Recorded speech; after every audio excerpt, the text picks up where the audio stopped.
Hello everybody.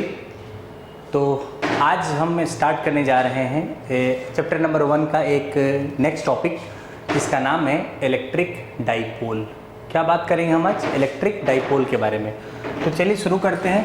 जैसा कि आपको पता है कि ये चैप्टर हम कंटिन्यूसली कंप्लीट कर रहे हैं और हमने कल के लेक्चर में इलेक्ट्रिक लाइंस ऑफ फोर्सेस के बारे में आपको बताया था और आज हम बात करने जा रहे हैं इलेक्ट्रिक डाइपोल के बारे में।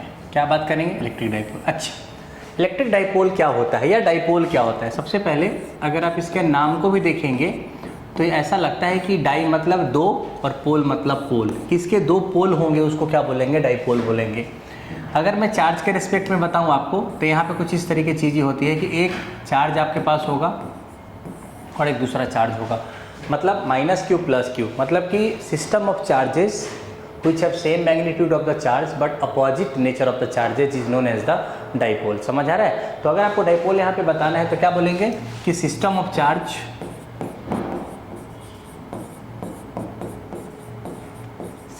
Charge having equal magnitude of charge and opposite direction बोलिए या नेचर बोलिए सबसे अच्छा, क्योंकि डायरेक्शन तो चार्ज का होता नहीं है क्योंकि ये एक प्रकार की स्केलर क्वांटिटी है। तो क्या बोलेंगे? System of charges having equal magnitude of the charge and nature opposite. तो ये प्लस क्यू माइनस क्यू। तो कभी कोई आपसे पूछेगा कि what is the total charge on the dipole,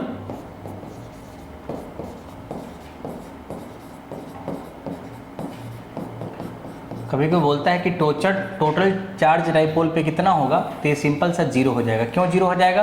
क्योंकि टोटल चार्ज हो जाएगा माइनस क्यू और यहाँ पे आपके पास है प्लस क्यू, दोनों को ऐड करेंगे तो जीरो हो जाएगा। सबसे पहली बात समझ आ रहा है क्या? दूसरा, अगर आपके पास दो चार्जेज हैं तो यहाँ पे एक हम नया टर्म का इस्तेमाल करते हैं जिसका नाम है डाइपोल मोमेंट। और ये डाइपोल मोमेंट क्या होता है? इसको जनरली लोग जो है ना पी से डिनोट करते हैं और ये वेक्टर होता है। ये जो डाइपोल मोमेंट हम निकाल रहे हैं इसको हम वेक्टर बोलते हैं। और अगर मान लीजिए कि इन दोनों चार्ज पार्टिकल के बीच में दो की पॉइंट चार्ज है, इनके बीच का डिस्टेंस आपके पास 12 है, तो हम ऐसा बोल सकते हैं कि जो डाइपोल मोमेंट होता है ना वो चार्ज इंटू डिस्टेंस होता है। और चार्ज कितना है? Q, और डिस्टेंस कितना है? 12। तो यहाँ पे जो आपके पास डाइपोल मोमेंट होने वाला है वो Q इंटू 12 होने वाला है। क्लैरिटी आ रही है क्या? तो dipole moment is simply charge into distance between the two charges, charge into distance between the two charges. तो ये डाइपोल मोमेंट का आपके पास फॉर्मूला हो गया। डाइपोल मोमेंट का एक डायरेक्शन होता है, क्योंकि मैंने आपको बताया कि जो डाइपोल मोमेंट होते हैं वो एक वेक्टर क्वांटिटी है। कैसी क्वांटिटी है? एक वेक्टर क्वांटिटी है।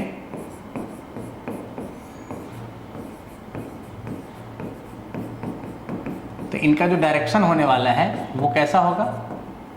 -P2 प्लस P, या आप ऐसा बोल सकते हो कि -Q2 प्लस Q। तो अगर मैं आपको ऐसा बोलता हूँ कि हमारे पास एक -Q है और यहाँ पे हमारे पास +Q है, तो आपका जो डाइपोल मोमेंट का डायरेक्शन होगा वो नेगेटिव से पॉजिटिव होगा। ऐसे माना गया है, बाकी ऐसा कुछ भी इसके पीछे बहुत बड़ा लॉजिक नहीं है।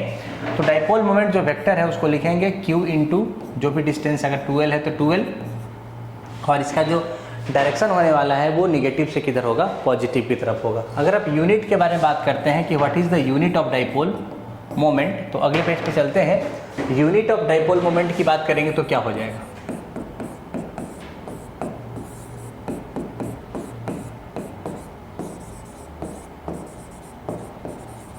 सबसे पहले आपको पता है कि Q इंटू 12 होता है या लेंथ होता है, तो Q का जो यूनिट हो जाएगा वो कूलम्ब हो जाएगा और लेंथ का आपके पास कितना हो जाएगा? मीटर हो जाएगा। तो coulomb metre is the unit of dipole. अगर आप इसके डायमेंशन में इंटरेस्टेड हैं, छोटे छोटे ऑब्जेक्टिव आपको आने वाले हैं, तो अगर आप इसके डायमेंशंस में इंटरेस्टेड हैं तो Q को क्या लिख सकते हैं? क्या I इंटू टी लिख सकते हैं क्या? क्योंकि आपको पता है कि I इक्वल टू dQ/dt होता है, तो Q इक्वल टू क्या हो जाएगा? I into T. और एक तो आपके पास क्या है? लेंथ है, तो लेंथ को क्या लिखेंगे? मीटर। तो ये I भी एक फंडामेंटल क्वांटिटी है, T भी फंडामेंटल है, L भी फंडामेंटल है। तो आप ऐसा लिख सकते हो इसका डायमेंशन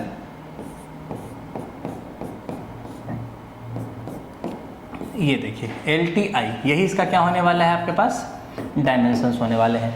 तो हमने डायपोल के बारे में आपको छोटी छोटी बातें बताई है जो कि इंपॉर्टेंट होने वाली है आपके किसी भी तरीके के एग्जाम्स के पर्पज से।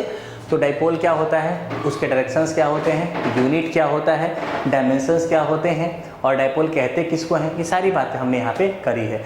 Now our main aim is to calculate the electric field due to the dipole. अभी हम इलेक्ट्रिक फील्ड कैलकुलेट करना चाहते हैं डायपोल के कारण। या आप बोलोगे कि जैसे कोई भी हमारे पास डायपोल होता है तो उससे इलेक्ट्रिक फील्ड कैसे निकाल सकते हैं, उसके बारे में सबसे पहले हम थोड़ा सा बात करने जा रहे हैं, ठीक है। तो electric field due to dipole, अभी मैं हेडिंग दूंगा electric field due to dipole. तो केस 1 इसका हम बात करने जा रहे हैं।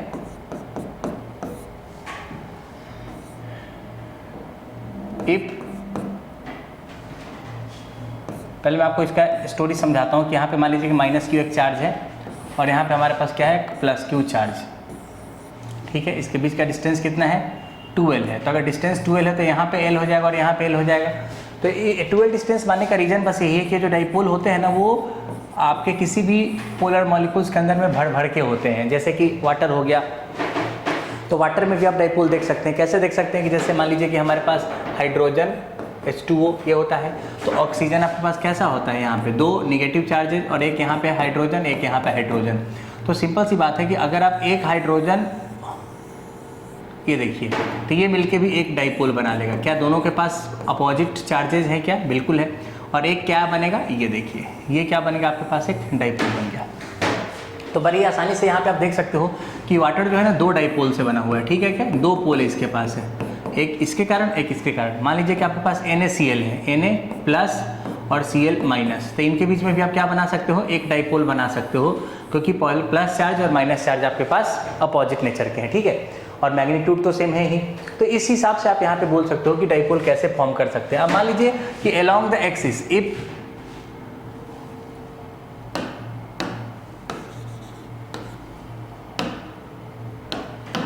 अगर केस वन में बताया अलोंग द एक्सिस, मतलब मैं अलोंग द एक्सिस पे क्या निकालना चाहता हूँ, डायपोल मोमेंट निकालना चाहता हूँ। कैलकुलेशन ऑफ डायपोल मोमेंट कहाँ पे इलेक्ट्रिक फील्ड निकालना चाहता हूँ, कहाँ पे, अलोंग द एक्सिस पे, ठीक है। तो थोड़ा सा ध्यान से समझिएगा कि अगर मैं इस पिक्चर को थोड़ा सा यहाँ पे ऐसे करूँ कि ये -q आपके पास है और ये आपके पास +q है, ठीक है। और मैं इलेक्ट्रिक फील्ड चाहता हूँ किसी भी एक्सिस पे। तो मान लीजिए कि मैंने बोला कि ये आपके पास l डिस्टेंस है और ये भी l डिस्टेंस है। तो मैंने सेंटर से r डिस्टेंस पे क्या किया कि इलेक्ट्रिक फील्ड निकालने की कोशिश की। ये P पॉइंट है और मैं सेंटर से r डिस्टेंस पे निकालना चाहता हूँ इलेक्ट्रिक फील्ड क्या होगा। तो आप मुझे बताइए कि इलेक्ट्रिक फील्ड जो होने वाला है क्या वो 2 चार्जेस के कारण होने वाला है, एक तो +q, तो क्या लिखेंगे electric field due to +q, और दूसरा हो जाएगा electric field due to -q, ठीक है क्या। तो अगर आप ये डिस्टेंस देखोगे यहाँ से यहाँ तक का डिस्टेंस, तो आपको ऐसा लगेगा अच्छा यहाँ से r है और ये l है, तो ये r - l हो जाएगा। और अगर आप यहाँ से यहाँ का डिस्टेंस देखोगे तो ये पता है कितना हो जाएगा, this is going to be simply r + l, this is simply going to be r + l, ये r + l हो जाएगा। तो अब सिंपल सी बात है कि अगर आप इलेक्ट्रिक फील्ड निकालते हो तो क्या लिखोगे, k, यहाँ पे देखिएगा, यहाँ पे इलेक्ट्रिक फील्ड के बारे में बात करेंगे। तो अगर आपको किसी भी पॉइंट पे इलेक्ट्रिक फील्ड निकालना है तो क्या आप वहाँ पे 1 कूलम का चार्ज डाल देते हैं, बिल्कुल। तो जैसे मैंने 1 कूलम डाला है यहाँ पे, तो इसके कारण इलेक्ट्रिक फील्ड आपका इधर की तरफ आएगा, जिसको मैंने E1 बोल दिया। और अगर -q के कारण यहाँ पे इलेक्ट्रिक फील्ड देखा तो इधर आपके पास आएगा, जिसको मैंने E2 बोल दिया। इसका मतलब कि यहाँ पे जो इलेक्ट्रिक फील्ड है वो E1 - E2 आपके पास होने वाला है। तो अगर आप E1 का वैल्यू निकालते हैं तो कितना हो जाएगा, E1 का वैल्यू थोड़ा देखिएगा, ये हो जाएगा q divided by r - l का होल स्क्वायर, क्योंकि आपके पास डिस्टेंस वही था। और पॉइंट चार्जेस के कारण जो इलेक्ट्रिक फील्ड होता है वो क्या होता है, kq/r²। ये कल के लेक्चर में मैंने पहले भी क्या करा हुआ है, देखा हुआ है, ठीक है क्या। अच्छा, माइनस, और E2 क्या हो जाएगा, kq divided by r + l का होल स्क्वायर। तो मैं इलेक्ट्रिक फील्ड निकालना चाहता हूँ due to dipole on the axis या अलोंग द एक्सिस, कितना होगा यही हम जानना चाह रहे हैं। अगर आप पुराने सवाल को ध्यान से देखोगे तो आपको पता चल जाएगा कि आपका डायपोल मोमेंट का डायरेक्शन क्या है, ये वाला है। निगेटिव से पॉजिटिव ही तो डायपोल मोमेंट का क्या होता है, डायरेक्शन होता है, क्योंकि डायपोल मोमेंट एक ऐसी क्वांटिटी है, एक वेक्टर क्वांटिटी है। अब यहाँ पे देखिएगा कि अगर मैंने kq को यहाँ से कॉमन ले लिया तो क्या हो जाएगा बताइए, 1/, आर माइनस एल का whole square minus 1 upon R plus L का होल स्क्वायर। थोड़ा सा इसको कैलकुलेट करते हैं तो ये एलसीएम कितना ले सकते हैं आप लोग, R square minus L square का होल स्क्वायर, ये एलसीएम हो गया। और अगर यहाँ पे मैं इसको कैलकुलेट करूँगा तो मैं स्क्वायर कर देता हूँ इसको, 2RL minus R square minus L square plus 2RL। सही है क्या? तो देखिए R square L square, R square L square, तो कितना बच गया देखिए, के क्यू इंटू 2RL और 2RL, क्या आपके पास 4RL हो गया है क्या? और यहाँ पे बचेगा R square minus L square का होल स्क्वायर। क्लैरिटी है क्या? अब यहाँ पे देखिएगा तो आपको एक बात पता चलेगी कि हमें पता है कि जो हमारा डाइपोल के बीच का डिस्टेंस है जिसको मैंने एल बोला है, और जो मैंने आपका सॉरी ये जो एल है और ये आपके पास जो मैंने डिस्टेंस लिया आर है, तो आपको ये जानना पड़ेगा कि डाइपोल क्या होता है, क्या हाइड्रोजन और ऑक्सीजन के बीच का डिस्टेंस। तो आपको पता है ना कि पोलर मॉलिक्यूल्स के बीच का डिस्टेंस तो एंगस्ट्रॉम में रहता है, तो काफ़ी कम होता है। तो आप ऐसा बोल सकते हो कि जो हमारा आर का वैल्यू है ना वो बहुत बहुत बहुत बड़ा किससे है, एल से। तो आर स्क्वायर तो और बहुत बड़ा हो जाएगा आपके पास एल स्क्वायर से। सही है कि नहीं है? बिल्कुल सही बात है। तो अगर आर स्क्वायर बहुत बड़ा हो जाएगा एल स्क्वायर से, तो आप यहाँ पे क्या बोल सकते हो कि यहाँ पे बोलूँगा कि मैं R square is very very greater than L square, तो आप बोल सकते हो कि L square is neglected. L square को क्या कर देंगे हम लोग, एल स्क्वायर को हम नेग्लेक्ट कर देंगे, L square is simply neglected. और जैसे ही नेग्लेक्ट हो जाएगा तो देखिए आपके पास जो नेट इलेक्ट्रिक फील्ड आ रहा है वो कुछ कैसा आने वाला है, वो कुछ कैसा आने वाला है, देखिए ये हो जाएगा के क्यू इंटू और ये हो जाएगा 4RL डिवाइडेड बाई बचेगा आपके पास सिंपली आर स्क्वायर का होल स्क्वायर। तो यहाँ पे मैंने आर स्क्वायर का होल स्क्वायर लिख दिया है, क्योंकि मैंने एल स्क्वायर को यहाँ पे क्या कर दिया है, नेग्लेक्ट कर दिया है, क्योंकि एल स्क्वायर जो है ना वो आर स्क्वायर के टर्म में बहुत बहुत छोटा था। तो आप सोचिए कि यहाँ पे आपको ऐसा दिख सकता है कि 2 इंटू के इंटू क्यू इंटू 2L, ऐसा लिख सकते हैं क्या? देखिए थोड़ा सा, और यहाँ पे हो जाएगा आपके पास आर स्क्वायर का होल स्क्वायर। देखिए सब कुछ सही है क्या? और यहाँ पे एक आर का वैल्यू मैंने यहाँ पे छोड़ दिया। तो आप देखोगे कि इन दोनों को Q इंटू 2L को मैं क्या बोल सकता हूँ, डाइपोल बोल सकता हूँ क्या? तो ये हो जाएगा 2K P वेक्टर और यहाँ पे आर स्क्वायर और यहाँ पे एक आर है, तो यहाँ पे कितना हो जाएगा RQ। मतलब कि जो नेट इलेक्ट्रिक फील्ड आपके पास आ रहा है वो कितना आ रहा है, देखिए 2K P अपॉन RQ। तो इलेक्ट्रिक फील्ड जो अलोंग द एक्सिस होता है मेरे प्यारे बच्चों, वो क्या होता है, 2KP अपॉन RQ। क्या होने वाला है, 2KP अपॉन RQ। क्लियर है कि नहीं बोलिए। अब एक और बात आपको समझना पड़ेगा कि आप देख सकते हो कि आपका इलेक्ट्रिक फील्ड का जो डायरेक्शन था वो किधर था। नेट इलेक्ट्रिक फील्ड अगर आप देखोगे ना तो आपको क्या पता चला कि ये जो है ना डिस्टेंस आपके पास कम था, तो नेट इलेक्ट्रिक फील्ड इस साइड ज़्यादा होने वाला है, मतलब कि आपका जो नेट इलेक्ट्रिक फील्ड होने वाला है वो पॉजिटिव डायरेक्शन में था। ठीक है क्या? और जो डाइपोल का जो डायरेक्शन था वो भी पॉजिटिव डायरेक्शन में था। तो आप बोल सकते हो कि जिस डायरेक्शन में हमारा इलेक्ट्रिक फील्ड था उसी डायरेक्शन में हमारा क्या है, डाइपोल मोमेंट का डायरेक्शन है। तो आप इजीली बोल सकते हो कि इलेक्ट्रिक फील्ड जो होगा 2KP अपॉन क्या हो जाएगा, RQ हो जाएगा। तो ये फॉर्मूला आप हमेशा याद रखिएगा और इससे पता चलता है कि जो भी डाइपोल का डायरेक्शन है वही क्या होने वाला है, इलेक्ट्रिक फील्ड का डायरेक्शन होने वाला है। क्लियर है क्या सब लोगों को? अच्छी बात। अब मेरी बात ध्यान से समझिएगा, अगर मैं डाइपोल के इक्विलेटरल पॉइंट पे इलेक्ट्रिक फील्ड निकालना चाहता हूँ तो मैं कैसे निकाल सकता हूँ? जैसे इसको मैं ऐसे समझ सकता हूँ, ऐसे अलोंग द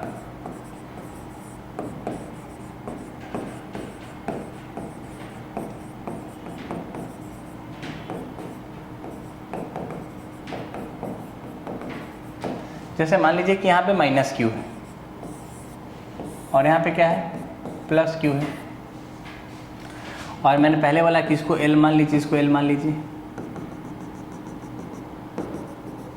और ये इसका क्या है बोलिए, R डिस्टेंस पे मैं जाके इस पॉइंट पे क्या चाहता हूँ, इस पॉइंट पे मैं इलेक्ट्रिक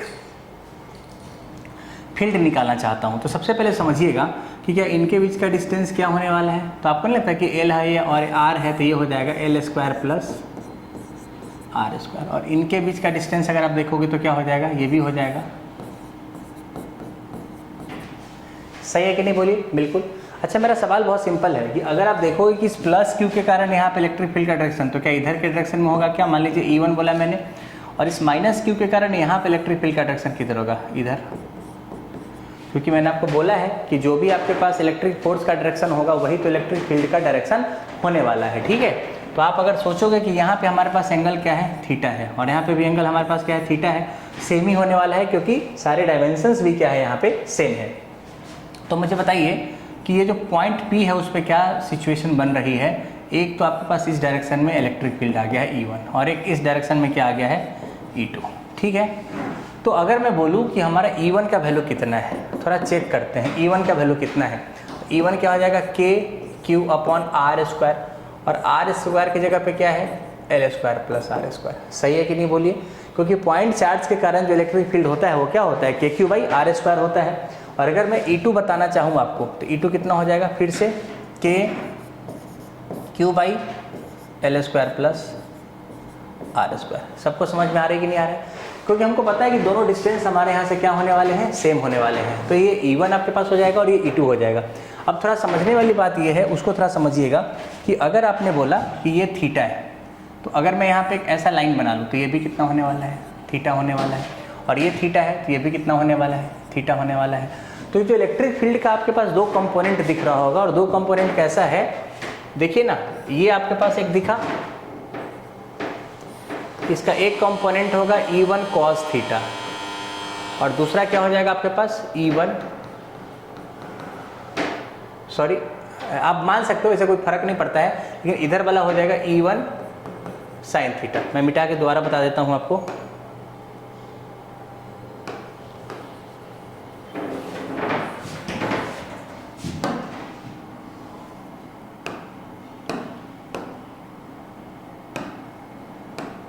हाँ, ये हो जाएगा E1 sin थीटा, और ये क्या हो जाएगा? E1 cos theta. और ये जो आपने ये बनाया है ना, इसका भी सेम चक्कर होगा।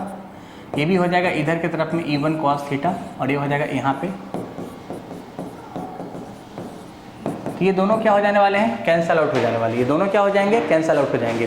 तो आप आसानी से बोल सकते हो कि जो नेट इलेक्ट्रिक फील्ड का डायरेक्शन होने वाला है वो कुछ इस डायरेक्शन में होने वाला है। किस डायरेक्शन में होने वाला है? लेफ्ट डायरेक्शन में होने वाला है।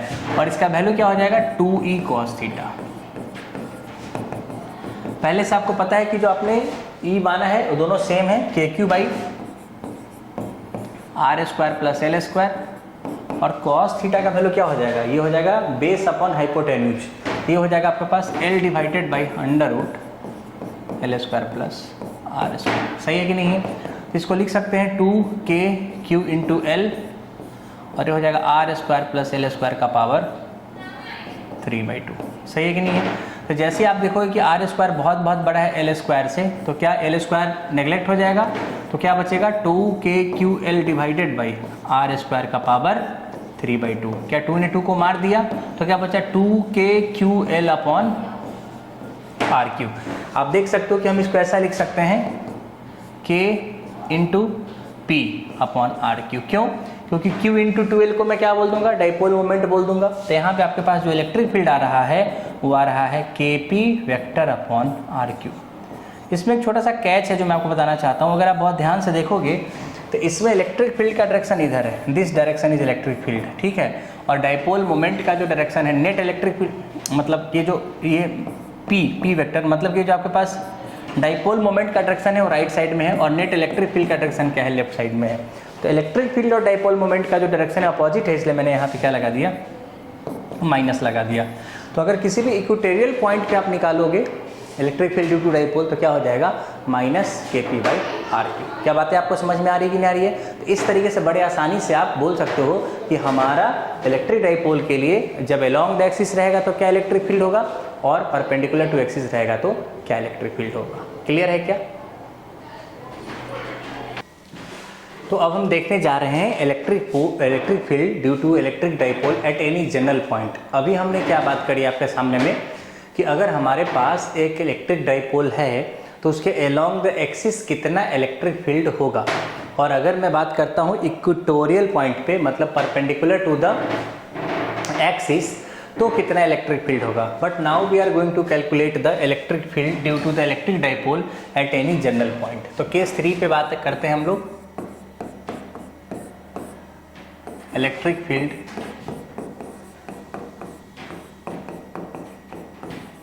ड्यू टू इलेक्ट्रिक डाइपोल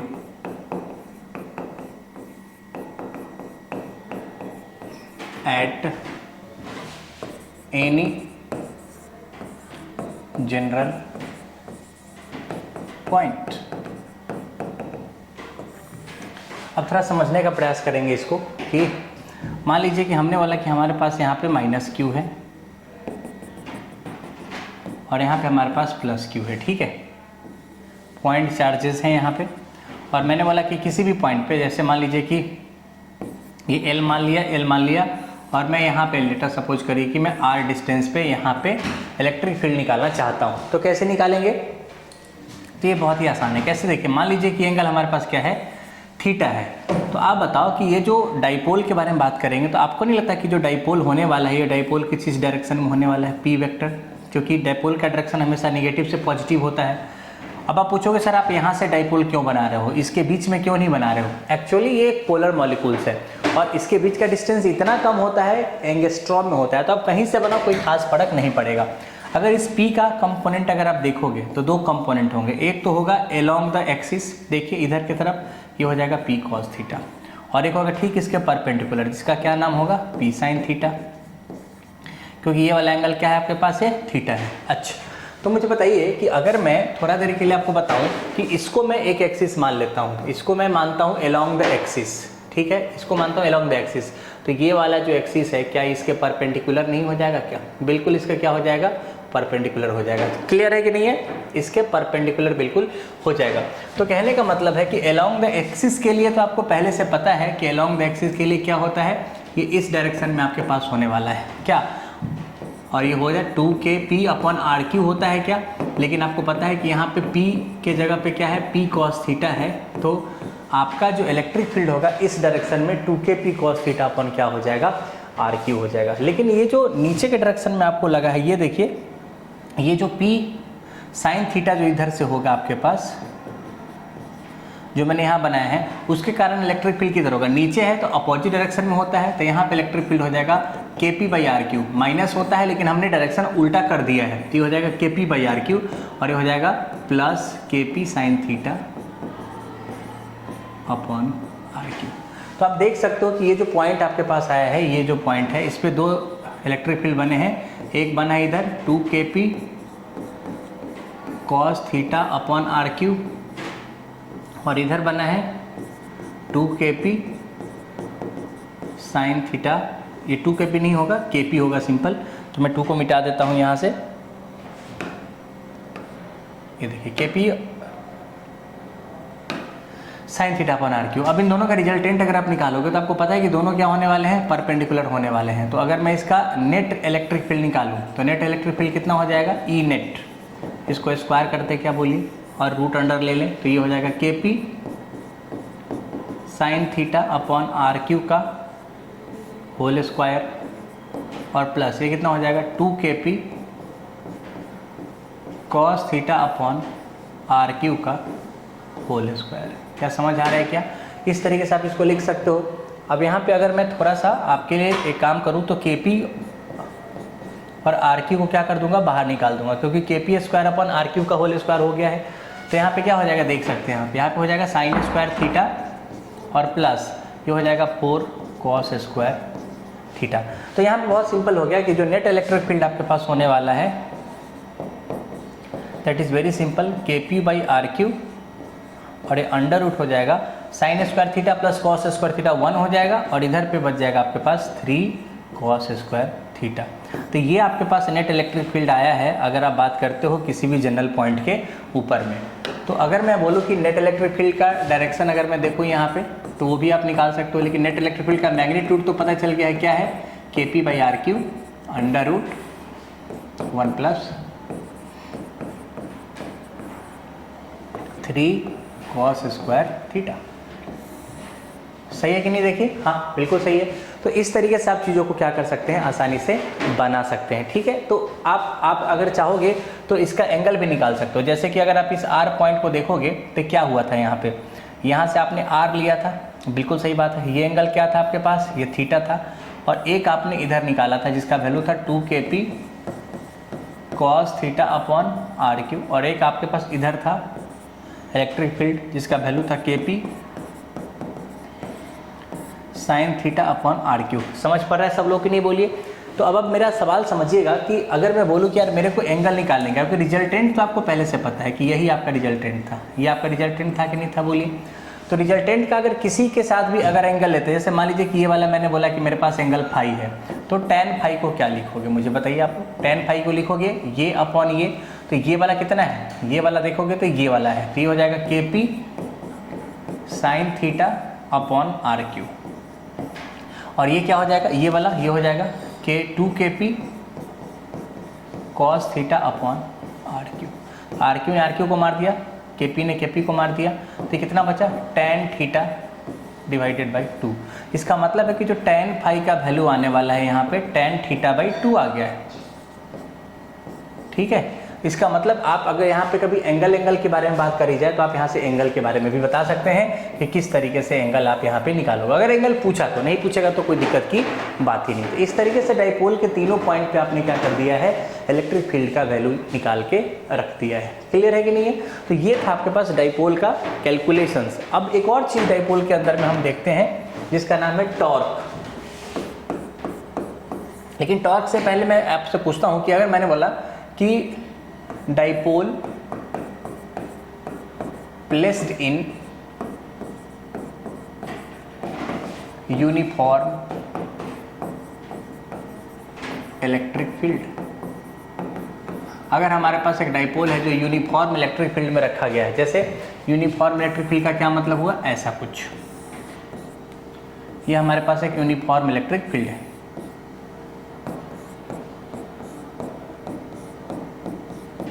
तो अगर मैं यहाँ पे माइनस क्यू डाल देता हूँ, देखिए मान लीजिए माइनस क्यू और यहाँ पे क्या डाल दिया मैंने, प्लस क्यू। तो माइनस क्यू और प्लस क्यू में अगर आप थोड़ा ध्यान दोगे तो एक बात आपको पता चलेगी कि इस पे नेट फोर्स क्या है। तो मैंने आपको पढ़ाया है कि F इक्वल टू क्या होता है, क्यू ई होता है।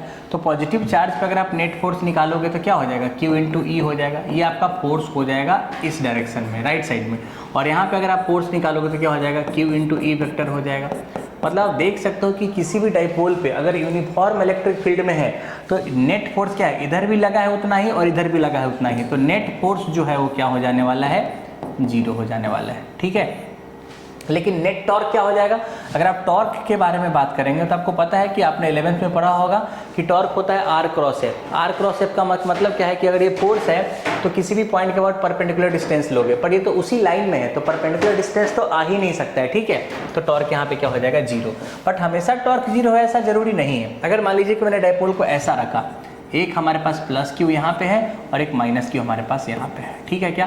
तो अगर यहाँ पे अब आप फोर्स निकालोगे तो फोर्स तो अभी भी क्यू ही रहेगा और इधर फोर्स कितना रहेगा, क्यू ही रहेगा। तो नेट फोर्स तो अभी भी 0 है, लेकिन नेट टॉर्क के बारे में बात करेंगे तो देखिएगा थोड़ा सा अब लगता नहीं कि नेट टॉर्क 0 होगा। क्यों, क्योंकि किसी भी पॉइंट के अबाउट अगर आप अब इसका नेट टॉर्क निकालोगे ना तो नेट टॉर्क इसका आ जाएगा, इसका नेट टॉर्क आ जाएगा। तो मतलब ऐसा है कि टॉर्क इसका 0 हो भी सकता है और टॉर्क इसका 0 नहीं भी हो सकता है। इससे क्या समझे कि नेट फोर्स तो हमेशा 0 होगा whenever any electric dipole is placed in a uniform electric field, but net torque may और मे नॉट बी 0। अगर चार्जेस एक लाइन में रखे हुए हैं तो नेट टॉर्क 0 होगा, but if the charges are not aligned with each other then the net torque is not 0।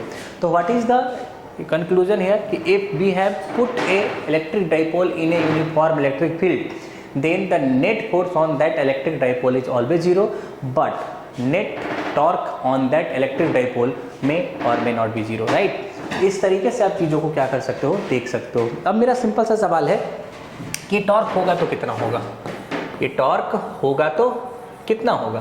तो टॉर्क आसानी से आप अगर आप निकालोगे तो टॉर्क का वैल्यू आता है P क्रॉस E। क्या आएगा, P क्रॉस ई। P क्रॉस ई का मतलब होता है PE साइन थीटा। इसको मैं टॉर्क एक वेक्टर क्वांटिटी है, तो टॉर्क से अगर मैं इसको दिखाऊंगा तो हो जाएगा PE साइन थीटा। तो कभी भी आपको कोई पूछेगा कि टॉर्क होता क्या है तो आप बोल सकते हो कि P sine theta, P cross E. और आप इसको बहुत आसानी से निकाल भी सकते हो, क्योंकि देखिए ना, अगर आप यहीं पे इस पॉइंट के बाद टॉर्क लेते हो तो ये पूरा डिस्टेंस L है और ये भी L है, तो ये पूरा डिस्टेंस कितना हो जाएगा L साइन थीटा, और ये पूरा डिस्टेंस कितना हो जाएगा, ये भी हो जाएगा L साइन थीटा। तो अगर आप यहाँ पे निकालोगे तो सिंपल 2PL ई साइन थीटा आ जाएगा, जहाँ पे मैंने आप यहाँ पे एग्जैक्टली जब इसको रीअरेंज करेंगे तो टॉर्क इक्वल टू क्या आ जाएगा आपके पास, PE साइन थीटा आ जाएगा। तो टॉर्क जो है ना PE साइन थीटा हो जाएगा। एक बात और आपको याद रखने वाली चीज़ है कि अगर मान लीजिए कि डाइपोल का डायरेक्शन और इलेक्ट्रिक फील्ड का डायरेक्शन अगर 0 हो गया तो स्टेबल इक्विलिब्रियम होगा। क्या होगा, स्टेबल इक्विलिब्रियम होगा। और अगर डाइपोल और इलेक्ट्रिक फील्ड के बीच का एंगल जो है वो 180 डिग्री होगा तो क्या हो जाएगा, अनस्टेबल इक्विलिब्रियम होगा। तो होप कि ये चीज़ें आपको बहुत आसानी से क्या हो रही होगी, याद हो रही होगी और आपको चीज़ें समझ में आ गई। तो ये था इलेक्ट्रिक डाइपोल जिसके बारे में मैंने आपको बताया। तो आप इलेक्ट्रिक डाइपोल से रिलेटेड छोटे मोटे प्रॉब्लम्स, डेरिवेशंस बोर्ड्स के एग्जाम में आते रहते हैं। एनसीईआरटी में भी आप काफ़ी डिटेल में दिया गया है, आप उसको रीड करके चीज़ों को क्या कर सकते हैं, समझ सकते हैं। ठीक है, तो मिलते हैं अगले लेक्चर में, तो आगे की बात करेंगे। तब तक के लिए सतर्क रहें, सुरक्षित रहें। Bye guys, thank you.